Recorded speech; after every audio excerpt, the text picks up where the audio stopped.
Pangasiwa ng Kapilya si Beng. Mahigit 30 taon na siyang deboto ng Kain mga simbahan ito. suki. 2018 nang siya'y maging Ang tawag hermana dito? mayor sa kanilang fiesta. Ang tawag dito? Kaya Tortang madalas dilis. ginagawa Tortang siya noon sa simbahan dilis. Tortang para maghanda dilis. ng mga gagawin sa okasyon. Tsaka adobong Minsan daw, sita. habang nagkakabit siya ng kurtina, Malamang may bigla na rice. nakaramdam ng panlalamig si Beng. May rice. Kain po. Kulat ng ginang kasabay ang pangingilabot nang tumambad Ayaw daw magbayad. sa kanya ang isang batang babae na lumulutang. Mukbang. Kinikilabutan ako. Eto, naninindig ang balahibo ko. Lumalaki yung ulo ko. Etong buhok ko, pakiramdam ko, nakatayo lahat siya. Kaya sabi ko, iba na to. Hindi siya normal. Naulit pa raw ang nakakakilabot na karanasan nito ni Beng. May isang pagkakataon pa na habang nag-aayos siya ng bulaklak sa altar ng mahal na birhen, walang ano-ano'y may nasulyapan siya sa may gilid ng kusina ng pamilya. Isang white lady.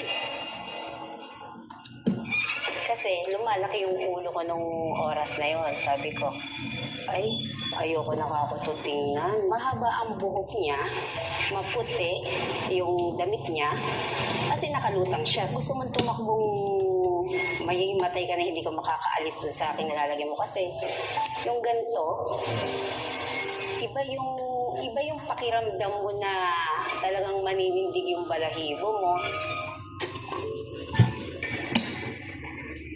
Madalas din daw mapansin ni Beng at ang kanyang mga kasama na nagagalaw o di kaya nawawala ang mga gamit na naligpit na.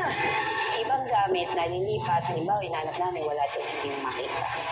Na doon naman sa kabila, napupunta rin sa kabila. Minsan talagang hindi po namin makita. Tila pinaglalaroan sila ng kung sinong hindi nila nakikita. Ang lay minister at tagapangalaga ng kapilya na si Mang Tony, na siya ring tagasara ng pintuan sa simbahan.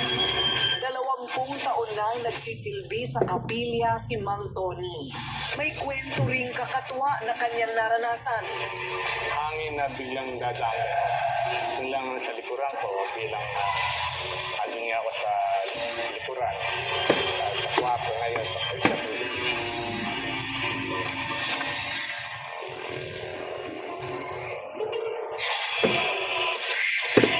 Minsan daw, habang lumilibot siya bago umalis, may narinig siyang ingay sa loob ng sakristi.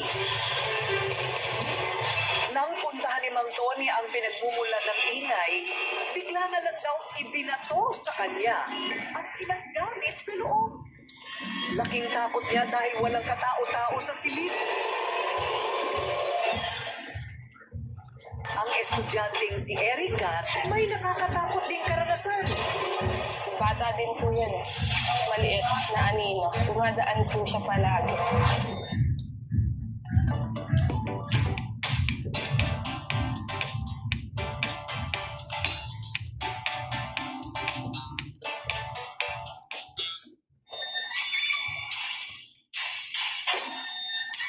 Kwento pa ng mga taga-barangay Balayong kahit daw sa paligid ng kapilya ng Santa Cruz, may mga nagpapakita ring mga nilalang na nakakapaghilakbot.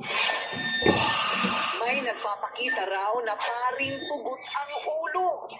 Kaya ang ilang residente doon takot nang dumaan pag 10 oras na ng gabi. Paanong nangyari na ang isang banal na lugar na tulad ng isang simbahan ay maaari palang pabugaran ng mga kaluluwang ligaw na hindi makarating sa kanilang paroroonan?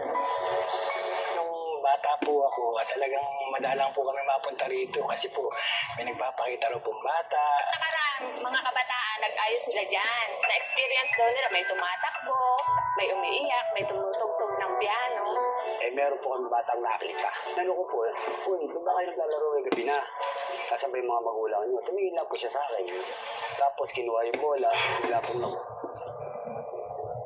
Napansin naming balisa ang aming ini-interview na si Brother Cedric. Yun pala, nagpakita daw sa kanya ang isang lalaki habang kausap namin siya. May nakita kasi ako dun sa mismong pintuan ng chapel na ito na nakatayo na may hawak na tungkol. Para bang tumatawag siya or nag-aanyaya siya. Ang misteryo sa simbahan, mayroon daw pwedeng pinanggalingan. Ayon kay Barangay Captain Ronald Bulaong, may mga bangkay daw na itinapon at inilibing noon sa katabing lote na kinatatayuan ng kapilya ngayon. Nakagisa nung araw, parang puro sa bisita dililibing yung mga bata. Ang isa dun sa nagpapanganak kasi dati, yung lola ko, siya yung kamadron, halos siya yung nagpapaanak dito sa buong barangay ng Balayong.